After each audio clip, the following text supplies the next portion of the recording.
Ladies and gentleman, ನೆಲ ಜಲ ಭಾಷೆಗಾಗಿ ಪ್ರಾಮಾಣಿಕ ಪತ್ರಿಕೋದ್ಯಮ. ನೀವು ನೋಡ್ತಾ ಇದ್ದೀರಾ ಫೋಕಸ್ ಟಿವಿ. ಪ್ರತಿದಿನದ ಪ್ರಚಲಿತ ವಿದ್ಯಮಾನಗಳ ಕುರಿತಂತೆ ಅದರ ಒಳಹೊರಗಿನ ಒಳನೋಟಗಳನ್ನ ನಿಮ್ಮೆದುರು ತೆರೆದಿಡುವ ವಿಶೇಷ ಕಾರ್ಯಕ್ರಮವೇ ಎಕ್ಸ್ಪ್ಲೈನರ್. ನಾನು ಹಬೀಬ್ ದಂಡಿ.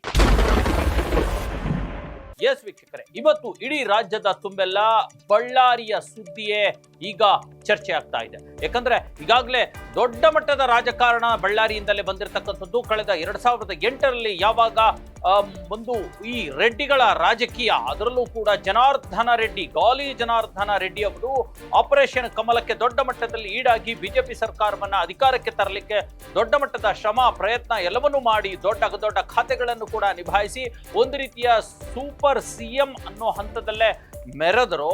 ಅದರ ನಂತರ ಇಡೀ ಬಳ್ಳಾರಿ ಜಿಲ್ಲೆ, ಹಿಂದುಳಿದ ಬಳ್ಳಾರಿ ಜಿಲ್ಲೆ, ಒಂದು ರೀತಿಯ ಯಾವುದೇ ಅಭಿವೃದ್ಧಿ ಕಾರಣದ ಬಳ್ಳಾರಿ ಜಿಲ್ಲೆ ಇಡೀ ಕರ್ನಾಟಕ ರಾಜಕಾರಣದ ಭೂಪಟದಲ್ಲಿ ದೊಡ್ಡ ಹೆಸರನ್ನ ಮಾಡಲಿಕ್ಕೆ ಶುರುವಾಯಿತು. ಈಗ ಅಲ್ಲಿ ದೊಡ್ಡ ಮಟ್ಟದಲ್ಲಿ ಅದಕ್ಕಿಂತ ಮುಂಚೆ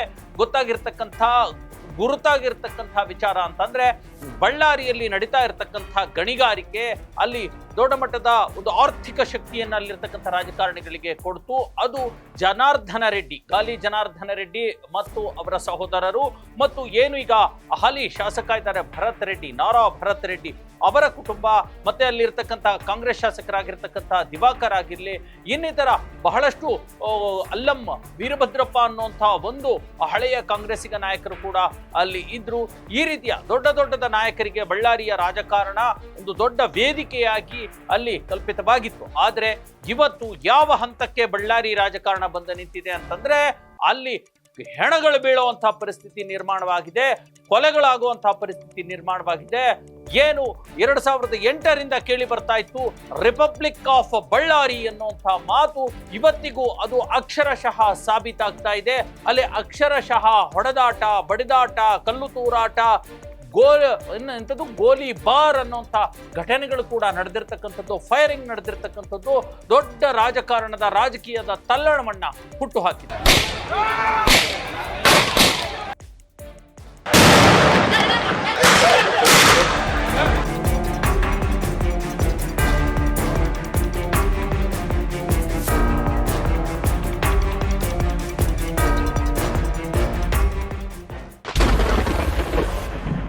ಕೆ.ಸಿ. ಕೊಂಡಯ್ಯ, ಅಲ್ಲಂ ವೀರಭದ್ರಪ್ಪ ಮುಂತಾದ ಹಿರಿಯ ರಾಜಕಾರಣಿಗಳು ಈಗಾಗಲೇ ಅಲ್ಲಿಂದ ಬಂದಿರತಕ್ಕಂಥದ್ದು. ಈ ತರಹದ ರಾಜಕಾರಣವನ್ನ ಅವರು ಮಾಡಿರಲಿಲ್ಲ. ಸಜ್ಜನರು ಆಗಿದ್ರು, ಜೊತೆಗೆ ಒಂದು ರೀತಿಯ ಸಾಫ್ಟ್ ರಾಜಕಾರಣವನ್ನ ಮಾಡ್ಕೊಂಡು ಬಂದ್ರು. ಯಾವಾಗ ಬಳ್ಳಾರಿ ಜಿಲ್ಲೆಗೆ ರೆಡ್ಡಿಗಳ ಎಂಟ್ರಿ ಆಯಿತು, ಅದರಲ್ಲೂ ಕೂಡ ಗಾಲಿ ಜನಾರ್ದನ ರೆಡ್ಡಿ, ಕರುಣಾಕರ್ ರೆಡ್ಡಿ, ಸೋಮಶೇಖರ್ ರೆಡ್ಡಿ, ಬಿ ಶ್ರೀರಾಮುಲು, ನಾರಾ ಭರತ್ ರೆಡ್ಡಿ, ಈ ರೀತಿಯ ರೆಡ್ಡಿಗಳ ರಾಜಕಾರಣ ಒಂದು ಕಡೆ, ಇನ್ನೊಂದು ಕಡೆ ಬಿ ನಾಗೇಂದ್ರ ಮುಂತಾದ ಸ್ಥಳೀಯ ರಾಜಕಾರಣಿಗಳ ಒಂದು ರಾಜಕಾರಣ, ಕಂಪ್ಲಿ ಮತ್ತಿತರ ಅಂದ್ರೆ ಬಳ್ಳಾರಿ ಜಿಲ್ಲೆಯ ಇತರ ವಿಧಾನಸಭಾ ಕ್ಷೇತ್ರಗಳಲ್ಲೂ ಕೂಡ ಈ ಒಂದು ಗಣಿಗಾರಿಕೆಯ ಹಣದ ಮದ ಪ್ರಭಾವ ಎಲ್ಲವೂ ಕೂಡ ಇವತ್ತು ಇಡೀ ಬಳ್ಳಾರಿ ಜಿಲ್ಲೆಯನ್ನ ಬರ್ಬಾದ್ ಮಾಡಿ ಹಾಕಿದೆ. ಅದು ಅಕ್ಷರಶಃ ಬಳ್ಳಾರಿಯನ್ನ ಒಂದು ರೀತಿಯ ಬಳ್ಳಾರಿ ಜಿಲ್ಲೆಯನ್ನ ಗೂಂಡಾಗಳ ಜಿಲ್ಲೆ, ಒಂದು ರೀತಿಯ ಕಪ್ಪು ರಾಜಕಾರಣದ ಜಿಲ್ಲೆಯನ್ನಾಗಿ ಮಾಡಿಬಿಟ್ಟಿದೆ ಅನ್ನುವಂಥ ಒಂದು ಆರೋಪ ಕೇಳಿ ಬರ್ತಾ ಇದೆ. ಈ ನೋಡಿ, ನಿನ್ನೆಯಷ್ಟೇ ನಡೆದಿರ್ತಕ್ಕಂಥ ಈ ಒಂದು ಗೋಲಿಬಾರ್ ಪ್ರಕರಣ ಏನಿದೆ, ಶೂಟೌಟ್ ಪ್ರಕರಣ ಏನಿದೆ, ಒಬ್ಬ ವ್ಯಕ್ತಿ, ಅದು ಕಾಂಗ್ರೆಸ್ ಕಾರ್ಯಕರ್ತನೋ ಬಿಜೆಪಿ ಕಾರ್ಯಕರ್ತನೋ, ಯಾವ ಪಕ್ಷದ ಕಾರ್ಯಕರ್ತ ಅನ್ನುವಂಥದ್ದು ಎರಡನೇ ವಿಚಾರ. ಆದರೆ ಸತ್ತಿರ್ತಕ್ಕಂಥವನು ಅಮಾಯಕ ಅನ್ನುವಂಥದ್ದು ಈ ರಾಜಕಾರಣದ ಕುತಂತ್ರಗಳಿಗೆ ಒಂದು ಅಡಿಯಾಗಿ ತನ್ನ ಜೀವವನ್ನ ಕಳೆದುಕೊಂಡಿರ್ತಕ್ಕಂಥ ರಾಜಶೇಖರ್ ಅವರ ಕುಟುಂಬಕ್ಕೆ ಯಾರು ಹೊಣೆ ಅನ್ನುವಂಥ ಪ್ರಶ್ನೆ ಕೂಡ ಈಗ ಹುಟ್ಕೊಳ್ತಾ ಇರತಕ್ಕಂಥದ್ದು. ಇದು ಎದುರಿಗೆ ಬಂದಿರತಕ್ಕಂಥ ಒಂದು ಕೊಲೆ ಅಥವಾ ಹಗಲೇ ಫೈರಿಂಗ್ ಆಗಿರ್ತಕ್ಕಂಥದ್ದು, ಕಣ್ಣೆದುರಿಗೆ ಬರದೇ ಇರತಕ್ಕಂಥ ಫೈಲುಗಳಲ್ಲಿ ಮುಚ್ಚಿ ಹೋಗಿರ್ತಕ್ಕಂಥ ತಮ್ಮ ಹಣದ ಆಸೆಗೆ, ಭೂದಾಸೆಗೆ, ಗಣಿ ಆಸೆಗೆ, ರಾಜಕಾರಣದ ಆಸೆಗೆ, ಕುರ್ಚಿ ಆಸೆಗೆ, ಪಟ್ಟದ ಆಸೆಗೆ, ಒಂದು ರೀತಿಯ ದೊಡ್ಡ ಮಟ್ಟದ ಅಹಂಕಾರಕ್ಕೆ, ದುರಹಂಕಾರಕ್ಕೆ ಆಗಿರ್ತಕ್ಕಂಥ ಕೊಲೆಗಳು ಎಷ್ಟು ಜನ ಅಲ್ಲಿ ಯಾವುದೇ ಸಣ್ಣ ಸುಳಿವು ಸಿಗದೆ ಸತ್ತು ಹೋಗಿದ್ದಾರೆ. ಹೆಣಗಳನ್ನ ಹೂತು ಅದರ ಮೇಲೆ ಮಣ್ಣನ್ನ ಹಾಕಲಾಗಿದೆ, ಹೆಣಗಳನ್ನ ಬೀಳಿಸಿ ಅವನ್ನ ಸುಟ್ಟು ಹಾಕಲಾಗಿದೆ ಅನ್ನುವಂಥದ್ದು ರಿಪಬ್ಲಿಕ್ ಆಫ್ ಬಳ್ಳಾರಿ ಅನ್ನುವಂಥ ಒಂದು ಕಾನ್ಸೆಪ್ಟ್ನ ಅಡಿಯಲ್ಲಿ ನಾವು ಚರ್ಚೆ ಮಾಡಬೇಕಾಗಿದೆ. ಯಾವಾಗ 2008ರಿಂದಲೇ ಬಳ್ಳಾರಿ ಗಣಿ ಧಣಿಗಳು ಅಂತಾನೆ ಕರೆಸ್ಕೊಳ್ಳುವಂತಹ ಈ ಒಂದು ರಾಜಕಾರಣ ಅಲ್ಲಿ ಶುರುವಾಯಿತು. ಅಲ್ಲಿರ್ತಕ್ಕಂಥ ಬಡವರು ಮತ್ತಷ್ಟು ಬಡವರಾಗ್ಬೋದ್ರು, ಅಲ್ಲಿರ್ತಕ್ಕಂಥ ಶ್ರೀಮಂತರು ಮತ್ತಷ್ಟು ಶ್ರೀಮಂತರಾಗ್ಬೋದ್ರು, ಅಲ್ಲಿರ್ತಕ್ಕಂಥ ಅನಕ್ಷರತೆ ಮತ್ತಷ್ಟು ನೆನೆಗುದಿಗೆ ಬಿದ್ದು ಹೋಯಿತು. ಬಳ್ಳಾರಿ ಜಿಲ್ಲೆಯ ಅಭಿವೃದ್ಧಿ ಆಗೋದಕ್ಕಿಂತ ಹೆಚ್ಚಿನದಾಗಿ ಅಲ್ಲಿರ್ತಕ್ಕಂಥ ಈ ರೀತಿಯ ರೌಡಿ ರಾಜಕಾರಣಿಗಳ ಅಭಿವೃದ್ಧಿಯೇ ಹೆಚ್ಚಾಗಿ ಹೋಗಿದೆ. ಇವತ್ತು ನೋಡಿ ಅಲ್ಲಿ ಮಾತಾಡಲ್ಲ, ಇವತ್ತು ನೋಡಿ ಅಲ್ಲಿ ತತ್ವ ಸಿದ್ಧಾಂತ ಮಾತಾಡಲ್ಲ, ಅಲ್ಲಿ ಮಾತಾಡೋದು ಓನ್ಲಿ ರೌಡಿಸಮ್ ಮತ್ತು ರೈಫಲ್ಗಳು, ಬುಲೆಟ್ಗಳು, ಬ್ಯಾರಲ್ಗಳು, ಒಂದು ರೀತಿಯ ಪಿಸ್ತೂಲ್ಗಳು, ರಿವಾಲ್ವರ್ಗಳು ಇವತ್ತು ಮಾತನಾಡ್ತವೆ. ಎಲ್ಲಿಗೆ ಬಂದಿದ್ದೀವಿ ಅನ್ನುವಂಥದ್ದು, ಬಿಹಾರದ ರೀತಿಯ ರಾಜಕಾರಣವನ್ನ ನಾವು ಮಾಡ್ತಿದ್ದೀವಾ ಅನ್ನುವಂಥ ಪ್ರಶ್ನೆ ಕೂಡ ಹುಟ್ಕೊಂಡಿರ್ತಕ್ಕಂಥದ್ದು.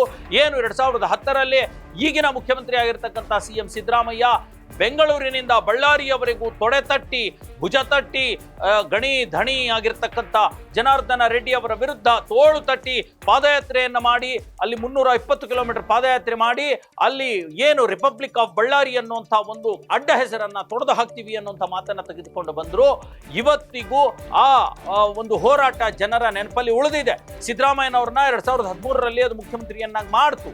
ಆದ್ರೆ ಅದರ ನಂತರ 2 ಬಾರಿ ಮುಖ್ಯಮಂತ್ರಿಯಾಗಿ ಸಿದ್ದರಾಮಯ್ಯನವರು ಇದ್ದಾರೆ. 2013ರಿಂದ 2018ರವರೆಗೂ, ಈಗ ಮತ್ತೆ 23ರಿಂದ ಮುಖ್ಯಮಂತ್ರಿಯಾಗಿದ್ದಾರೆ. ಆದರೆ ಈ ರಿಪಬ್ಲಿಕ್ ಆಫ್ ಬಳ್ಳಾರಿ ಅನ್ನುವಂಥ ಮಾತನ್ನ, ಆ ಒಂದು ಕೆಟ್ಟ ಹೆಸರನ್ನ ತೊಡೆದು ಹಾಕ್ಲಿಕ್ಕೆ ಸಾಧ್ಯ ಆಗ್ತಾ ಇದೆಯಾ? ಇಲ್ಲ. ಹೌದು, ಅವತ್ತು ಜನಾರ್ದನ ರೆಡ್ಡಿ ಮತ್ತಿತರರು ಅವತ್ತು ತಮ್ಮ ಒಂದು ಅಹಂಕಾರವನ್ನ, ದುರಹಂಕಾರವನ್ನ, ಅಥವಾ ಒಂದು ರೀತಿಯ ತಮ್ಮದೇ ಆಗಿರತಕ್ಕಂಥ ಬೀಡು ಬೀಸಾದ ರಾಜಕಾರಣವನ್ನು ಮಾಡಿದ್ರು. ಆದ್ರೆ ಇವತ್ತು ನಾರಾ ಭರತ್ ರೆಡ್ಡಿ ಮಾಡ್ತಾ ಇರ್ತಕ್ಕಂಥ ರಾಜಕಾರಣ ಎಂಥದ್ದು, ಆತ ಶಾಸಕನಾಗಿಯೂ ಕೂಡ ಕೊಡ್ತಾ ಇರ್ತಕ್ಕಂಥ ಹೇಳಿಕೆಗಳೇ ಎಂಥದ್ದು, ನಾನು ಸೇಡು ತೀರಿಸ್ಕೊಳ್ತೀನಿ, ಹೊಡಿತೀನಿ, ಇದಕ್ಕೆ ತಕ್ಕ ಉತ್ತರ ಕೊಡ್ತೀನಿ, ನಾನು ಅದಕ್ಕೇನು ಪರಿಣಾಮ ಎದುರಿಸ್ಲಿಕ್ಕೆ ಅವ್ರು ತಯಾರಾಗಿರ್ಲಿ ಅನ್ನೋಂಥ ಮಾತನ್ನ ಆಡುವಂಥದ್ದು. ನೀವು ಓಪನ್ ಚಾಲೆಂಜ್, ಯಾವುದೇ ಕಾನೂನು ಸುವ್ಯವಸ್ಥೆ ಯಾವುದಕ್ಕೂ ಹೆದರೋ ಹಾಗಿಲ್ಲ, ಯಾವುದೂ ಮಾಡೋ ಹಾಗಿಲ್ಲ ಅನ್ನೋಂಥ ಪರಿಸ್ಥಿತಿಗೆ ಇವತ್ತು ಬಳ್ಳಾರಿ ರಾಜಕಾರಣ ಬಂದು ನಿಂತಿದೆ. ಅದು BJP ಆಗಲಿ, JDS ಆಗಲಿ, ಅಥವಾ ಈಗಿರ್ತಕ್ಕಂಥ ಕಾಂಗ್ರೆಸ್ಸೇ ಆಗಲಿ, ಅದು ಬಳ್ಳಾರಿಯ ರಕ್ತ ಸಿಕ್ತ ರಾಜಕಾರಣವನ್ನ, ರಕ್ತ ಚರಿತ್ರೆಯನ್ನ ಕಂಟ್ರೋಲ್ ಮಾಡ್ಕೊಳ್ಳಿಕ್ಕೆ ಸಾಧ್ಯ ಆಗ್ತಾ ಇಲ್ಲ. ರಾಜ್ಯ ಸರ್ಕಾರವು, ಮುಖ್ಯಮಂತ್ರಿ ಸಿದ್ದರಾಮಯ್ಯನವರು, ಗೃಹ ಇಲಾಖೆಯು, ಪರಮೇಶ್ವರ್ ಅವರು ಕೂಡ ಎಲ್ಲರೂ ಕೂಡ ವಿಫಲರಾಗಿದ್ದಾರೆ ಅನ್ನುವಂಥದ್ದು ಇದರಿಂದ ಸಾಬೀತಾಗ್ತಿದೆ. ನಮ್ಮ ಹುಡುಗರನ್ನ ಇಷ್ಟು ಮಂದಿನ ಪೊಲೀಸರು ಕೂಡ ನಮ್ಮ ಹುಡುಗರನ್ನೆಲ್ಲ ಕಳಿಸ್ಬಿಟ್ರು. ಆದ್ರೆ ನಾನು ಕೂಡ ಶಾಂತಿಯುತವಾಗಿ ಇದೀನಿ. ಯಾಕಂದ್ರೆ ಇವತ್ತು ಏನಾನ ನಾನೊಂದು ಬಾಯಿ ತಪ್ಪಿ ಒಂದು ಮಾತಂದ್ರೆ ಇಡೀ ಬಳ್ಳಾರಿನೇ ಭಸ್ಮ ಆಗುತ್ತೆ. ಇಂಥ ಕೆಲ್ಸಕ್ಕೆ ನಾವು ಕೈ ಹಾಕಬಾರ್ದು. ಒಂದು 65 ವಯಸ್ಸು ಇದ್ದವನಿಗೆ ಅಜ್ಞಾನ ಇದ್ರೆ ನಮಗೆ ಜ್ಞಾನ ಇರಬೇಕು, ಓದ್ಕೊಂಡಿದ್ದವ್ರ ತರ ನಾವು ಬಿಹೇವ್ ಮಾಡ್ಬೇಕಂತೇಳಿ ಇವತ್ತು ಶಾಂತಿಯುತವಾಗಿ ನಿಂತಿದ್ವಿ. ನ್ಯಾಯಕ್ಕೋಸ್ಕರ ನಿಂತಿದ್ವಿ ಹೊರತು ನಾನು ಏನೇನು ಮಾಡ್ಬೇಕನ್ಕಂತಿದ್ದೆ ಬಂದಂತ 5 ನಿಮಿಷದಲ್ಲಿ ಮಾಡಿ ಮುಗಿಸಿ ಹೋಗ್ತಿದ್ದೆ.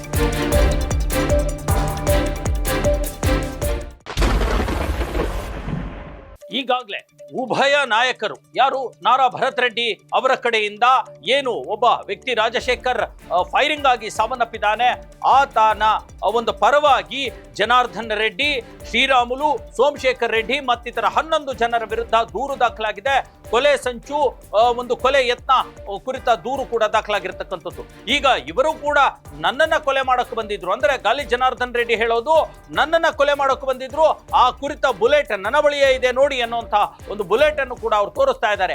ಆ ಬುಲೆಟ್ ಅನ್ನ .22 mm ಅಂತ ಹೇಳಲಾಗುತ್ತೆ, .27 mm ಅಂತ ಹೇಳಲಾಗುತ್ತೆ, .16 ಒಂದು ರೈಫಲ್ ಇಂದ ಹಾರಿಸಲಾಗಿದೆ ಅನ್ನುವಂಥ ಮಾತನ್ನ ಹೇಳಲಾಗ್ತಾ ಇದೆ. ಈಗ ತನಿಖೆ ಆಗ್ತಾ ಇದೆ, ಅದು ಹೊರಗಡೆ ಬರುತ್ತೆ. ಈಗ ಆರೋಪ ಪ್ರತ್ಯಾರೋಪಗಳು, ದೂರು ಪ್ರತಿದೂರುಗಳು ಎಲ್ಲವೂ ಬಂದಿರತಕ್ಕಂಥದ್ದು. ಇದಷ್ಟೇ ಅಲ್ಲದೆ ಈಗಾಗಲೇ ರಾಜ್ಯ ಸರ್ಕಾರದ ವಿರುದ್ಧ ಅಥವಾ ಅಲ್ಲಿನ ಸ್ಥಳೀಯ ಶಾಸಕ, ಕಾಂಗ್ರೆಸ್ ಶಾಸಕ ನಾರಾ ಭರತ್ ರೆಡ್ಡಿ ವಿರುದ್ಧ, ರಾಜ್ಯ ಕಾಂಗ್ರೆಸ್ ಸರ್ಕಾರದ ವಿರುದ್ಧ ಈಗಾಗಲೇ ವಿಧಾನಸೌಧದಲ್ಲಿ ಪ್ರತಿಪಕ್ಷದ ನಾಯಕ ಬಿಜೆಪಿಯ ಅಶೋಕ್ ಪ್ರೆಸ್ ಮೀಟ್ ಮಾಡಿ ವಾಗ್ದಾಳಿಯನ್ನ ನಡೆಸಿದ್ದಾರೆ. ಅಲ್ಲಿ ಶಿವಮೊಗ್ಗದಲ್ಲಿ ಬಿಜೆಪಿ ರಾಜ್ಯಾಧ್ಯಕ್ಷ BY ವಿಜಯೇಂದ್ರ ಪ್ರೆಸ್ ಮೀಟ್ ಮಾಡಿ ವಾಗ್ದಾಳಿಯನ್ನ ನಡೆಸಿದ್ದಾರೆ. ಹಾಗಾಗಿ ಇದು ದೊಡ್ಡ ಮಟ್ಟದ ರಾಜಕೀಯ ಕಂಪನ, ರಾಜಕೀಯ ತಲ್ಲಣ ಹುಟ್ಟು ಹಾಕುವಂತ ಎಲ್ಲ ಸಾಧ್ಯತೆಗಳು ಕೂಡ ಇರ್ತಕ್ಕಂಥದ್ದು. ಏನ್ ಮಾಡ್ತಾ ಇದೆ ರಾಜ್ಯ ಸರ್ಕಾರ? ಈ ರೀತಿಯ ಯಕಶ್ಚಿತ್ ಕೇವಲ ಒಂದೇ ಬಾರಿ ಶಾಸಕನಾಗಿ ಆಯ್ಕೆಯಾಗಿರ್ತಕ್ಕಂಥ ನಾರಾ ಭರತ್ ರೆಡ್ಡಿಯ ಬಾಯಿಯಿಂದ ಬರುವಂತಹ ಮಾತುಗಳನ್ನ, ದುರಹಂಕಾರದ ಮಾತುಗಳನ್ನ, ಅಥವಾ ಒಂದು ರೀತಿಯ ರೌಡಿಸಂನ ಮಾತುಗಳನ್ನ ನೀವು ಕೇಳಿದ್ರೆ ವೀಕ್ಷಕರೇ, ನಿಜವಾಗ್ಲೂ ಹುಬ್ಬೇರಿಸ್ತೀರಾ. ಆಯ್ತು, ಗಾಲಿ ಜನಾರ್ದನ್ ರೆಡ್ಡಿ ಅವರು ಕೂಡ ಕೆಟ್ಟ ರಾಜಕಾರಣವನ್ನು ಮಾಡ್ಕೊಂಡು ಬಂದಿರಬಹುದು. ತಾವು ಗೆಲ್ಲಕ್ಕೆ ಹಣ, ಅಧಿಕಾರ, ಜಾತಿ ಎಲ್ಲವನ್ನು ಕೂಡ ಬಳಸ್ಕೊಂಡು ಪ್ರಜಾಪ್ರಭುತ್ವ ವ್ಯವಸ್ಥೆಯನ್ನ ಹಾಳು ಮಾಡಿ, ಸಂವಿಧಾನದ ಆಶಯಗಳನ್ನ ಗಾಳಿಗೆ ತೂರಿ ಒಂದು ರೀತಿ ಆಪರೇಷನ್ ಕಮಲದಂತ ಸಮಾಜ ವಿರೋಧಿ ಜನ ವಿರೋಧಿ ಕೃತ್ಯವನ್ನು ಕೂಡ ಮಾಡಿ ಅವರು ರಾಜಕಾರಣವನ್ನು ನಡೆಸಿದ್ದಾರೆ. ಅವರು ಏನು ಹಾಲಿನಿಂದ ತೊಳೆದಿರ್ತಕ್ಕಂಥ ರಾಜಕಾರಣಿ ಅಲ್ಲ, ಆದರೆ ಯುವ ರಾಜಕಾರಣಿ ಅಂತ ಗುರುತಿಸಿಕೊಂಡಿರ್ತಕ್ಕಂಥ ನಾರಾ ಭರತ್ ರೆಡ್ಡಿ ಏನ್ ಮಾಡ್ತಾ ಇದ್ದಾರೆ, ಅವರು ಕೂಡ ದ್ವೇಷ ರಾಜಕಾರಣವನ್ನು ಮಾಡ್ತಾ ಇದ್ದಾರೆ ಅನ್ನುವಂಥದ್ದು ಈ ಎಲ್ಲ ಇವತ್ತಿನ ಬಳ್ಳಾರಿಯ ಘಟನೆಗಳಿಂದ ಸಾಬೀತಾಗ್ತಾ ಇದೆ. ಆದರೆ ಇಲ್ಲಿ ಪ್ರಶ್ನೆ ಹುಟ್ಕೊಳ್ಳುವಂಥದ್ದು, ನಮ್ಮ ಬಳ್ಳಾರಿ ಜಿಲ್ಲೆ ಅಥವಾ ಅಲ್ಲಿ ಇರ್ತಕ್ಕಂಥ ರಾಜಕಾರಣ ಅಪ್ಪಟ ಆಂಧ್ರ ಶೈಲಿಯ ರಾಯಲಸೀಮಾ ರಾಜಕಾರಣ.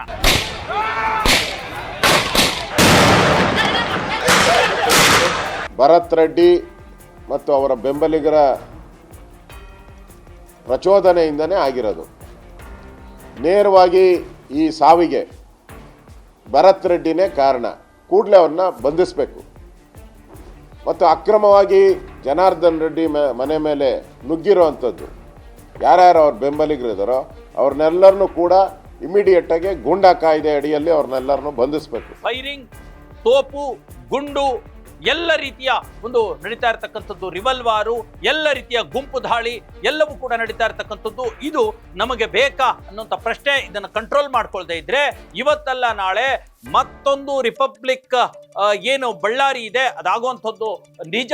ಮತ್ತು ಕರ್ನಾಟಕ ಬಿಹಾರ ರಾಜ್ಯವಾಗಿ, UP ರಾಜ್ಯವಾಗಿ ಅಲ್ಲಿ ನಡೆಯುವಂಥ ಏನು ರಕ್ತಪಾತಗಳು, ಕೊಲೆಪಾತಗಳು ಏನು ನಡೆಯುತ್ತೆ ಅವೆಲ್ಲವೂ ಕೂಡ ಮರುಕಳಿಸುವಂಥದ್ದು ಖಂಡಿತ ಅಕ್ಷರಶಃ ಸತ್ಯ.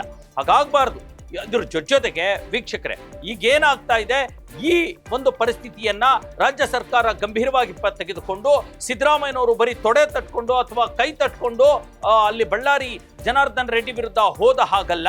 ಈಗ ಅಧಿಕಾರ ನಿಮ್ಮ ಬಳಿ ಇದೆ ಮುಖ್ಯಮಂತ್ರಿಗಳೇ, ಗೃಹ ಸಚಿವರೇ, ಅಲ್ಲಿ ಕಾನೂನು ಸುವ್ಯವಸ್ಥೆಯನ್ನ ಪಾಲಿಸಬೇಕಾಗಿರ್ತಕ್ಕಂಥದ್ದು ಮತ್ತು ಅದನ್ನ ಕಂಟ್ರೋಲಿಗೆ ತರಬೇಕಾಗಿರ್ತಕ್ಕಂಥದ್ದು ನಿಮ್ಮ ಕರ್ತವ್ಯ. ಅಲ್ಲಿ ಅಧಿಕಾರಿಗಳಿದಾರಲ್ಲ, SP ಆಗಿರ್ಲಿ, IGP ಆಗಿರ್ಲಿ, ಇವರೆಲ್ಲರೂ ಕೂಡ ನಾಮಕಾವಸ್ಥೆ, ಸರಿಯಾಗಿ ಒಂದು ಸ್ಟೇಟ್ಮೆಂಟ್ ಕೊಡಕ್ ಬರ್ತಾ ಇಲ್ಲ ಆ ಅಧಿಕಾರಿಗಳಿಗೆ, ಪೊಲೀಸ್ ಅಧಿಕಾರಿಗಳಿಗೆ, ಮಾಧ್ಯಮದವರಿಗೆ. ಅಲ್ಲಿನ ಸಿಚುವೇಶನ್ ಕುರಿತಂತೆ ಒಂದು ಸ್ಪಷ್ಟವಾದ, ಗಟ್ಟಿಯಾದ, ಗಡದ್ದಾದ ಒಂದು ಸ್ಟೇಟ್ಮೆಂಟ್ ಕೊಡಕ್ ಬರ್ತಾ ಇಲ್ಲ ರೀ. ಏನ್ ಮಾಡ್ತಾ ಇದ್ದೀರಾ ನೀವು ಇಲ್ಲಿ ಕೂತ್ಕೊಂಡು?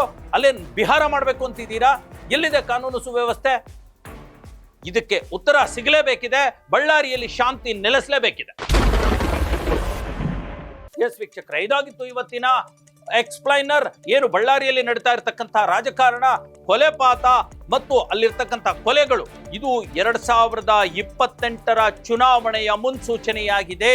ಇದು ಇದರ ಒಳಸುಳಿ ನೋಡಿ. 2028ಕ್ಕೆ ಇನ್ನು ಕೇವಲ 2 ವರ್ಷ ಬಾಕಿ ಇರ್ತಕ್ಕಂಥದ್ದು ಚುನಾವಣೆಗೆ. ಅದು ಬಳ್ಳಾರಿಯಿಂದಲೇ ಕೊಲೆ ಮಾಡೋದ್ರ ಮೂಲಕ, ಫೈರಿಂಗ್ ಮಾಡೋದ್ರ ಮೂಲಕ, ಹೆಣ ಬೀಳಿಸೋದ್ರ ಮೂಲಕ ಅದು ಈಗ ಆರಂಭ ಪಡೆದಿದೆ. ಇದು ಎಲ್ಲಿಗೆ ಹೋಗಿ ನಿಲ್ಲುತ್ತೋ, ರಾಜ್ಯದ ರಾಜಕಾರಣ, ಕಾಂಗ್ರೆಸ್ BJPನ ಜಗಳಗಳು ಅಥವಾ ಈ ಒಂದು ದುರಹಂಕಾರದ ಅಧಿಕಾರದ ಅಮಲು ಎಲ್ಲಿಗೆ ಹೋಗಿ ನಿಲ್ಲುತ್ತೋ ಗೊತ್ತಿಲ್ಲ. ಈಗಲೇ ಕಾನೂನು ಸುವ್ಯವಸ್ಥೆ ಕಾಪಾಡಬೇಕಿದೆ ಅಂತ ಹೇಳ್ತಾ ಈ ಒಂದು ಎಕ್ಸ್ಪ್ಲೇನರ್ ಮುಗಿಸ್ತಾ ಇದ್ದೀನಿ. ಮುಂದಿನ ಮತ್ತೊಂದು ವಿಷಯದೊಂದಿಗೆ ನಿಮ್ಮ ಮುಂದೆ ಬರ್ತೀನಿ. ಅಲ್ಲಿವರೆಗೂ ನೋಡ್ತಾ ಇರಿ ನೆಲ ಜಲ ಭಾಷೆಗಾಗಿ ಪ್ರಾಮಾಣಿಕ ಪತ್ರಿಕೋದ್ಯಮ, ನಿಮ್ಮ ಫೋಕಸ್ TV.